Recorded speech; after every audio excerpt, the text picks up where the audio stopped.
Thank you. The chair recognizes Mr. Ratcliffe for 5 minutes. Thank you, Chairman Johnson. Mr. Deputy Attorney General, good to see you. Likewise. I had a line of questions that I wanted to go into, but like many of the folks on this committee last night, I had a chance to see a number of these text messages between Agent Peter Strzok and Ms. Page. You've been asked about those. Have you had a chance to read them? Not all of them, Congressman. How many have you read? A few dozen, I believe. Okay. Well, I will tell you, I can't read some of these publicly. They're that obscene. They're that offensive. And as someone who served with you at the Department of Justice and reveres the independence of the Department of Justice, I will tell you that I changed my questioning to ask you about them because as I read them, I found them so sickening and heartbreaking that I felt compelled to do so. Now, in addition to being sickening and heartbreaking, these texts are also evidence. They're not evidence of an appearance of impropriety. They're evidence of an actual vitriolic bias, of actual prejudice, of actual hatred for the subject of the special counsel's investigation by folks serving as the independent investigators and lawyers on the special counsel itself. Mr. Deputy Attorney General, I guess, please tell me that when you read these texts, your heart fell and that you were appalled by what you read there. I don't mean to quibble with you, Congressman. The special counsel investigation does not have any identified subjects, that is individuals, other than the persons who've already been charged. But I can tell you with regard to those text messages, we concluded when we learned about them that it was appropriate to complete the Inspector General's investigation.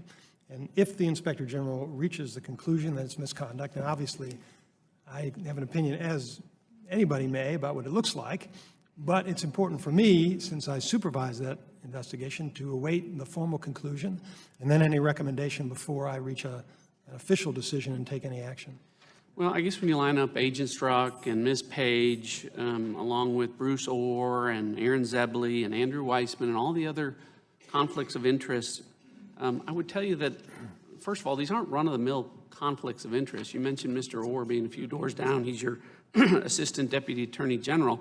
And, you know, employees of the department sometimes have spouses that are involved with corporations, but we're not talking about companies like Walmart or Microsoft here. We're talking about Fusion GPS, a company that had 10 employees, and his wife was one of them, and he was engaged in meetings with that. Just want to clarify, if I may, Congressman, that although Mr. Orr was part of my office when I arrived, I never involved Mr. Orr in the Russia investigation, so he had no role assigned by me. Well, I understand that, but I guess what I'm getting at is, you know, the conflict of interest here and the appearance of impropriety are, as everyone has said, colossally bad. But let's talk beyond that about judgment. You said in response to Mr. Gowdy's questioning that we should have great confidence in Mr. Mueller and in Director Wray and in yourself. And you pointed out that as soon as former Director Mueller found out about Mr. Strzok, for instance, that he took action. But I want to give him credit for removing or reassigning folks, but isn't he the one that chose them in the first place? Congressman, Mr. Mueller was assigned by me to come in as special counsel, and there were a number of folks already working on the investigation. So I don't know to what extent Mr. Mueller, my goal was to get him in and working as quickly as possible.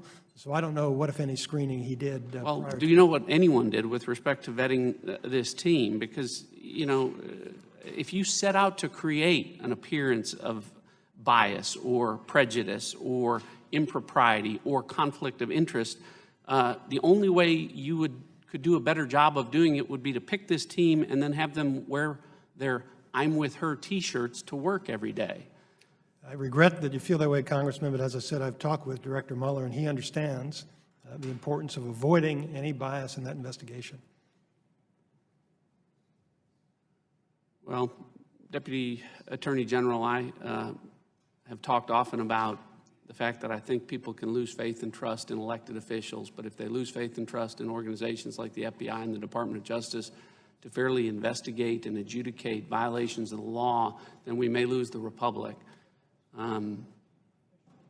I know that you take that charge seriously in the role where you are, but as has been said, events like these and the daily transgressions that become public one after another are not serving either the Department of Justice or the FBI well.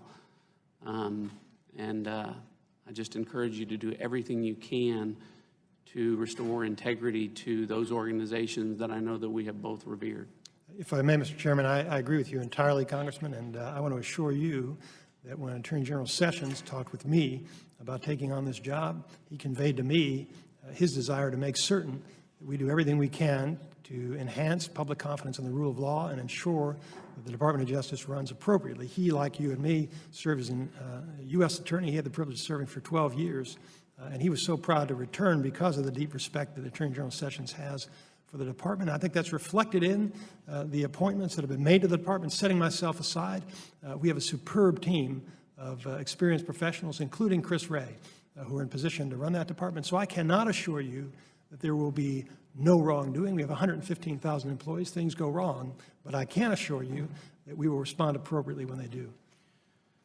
I appreciate it. Thank you. I yield back.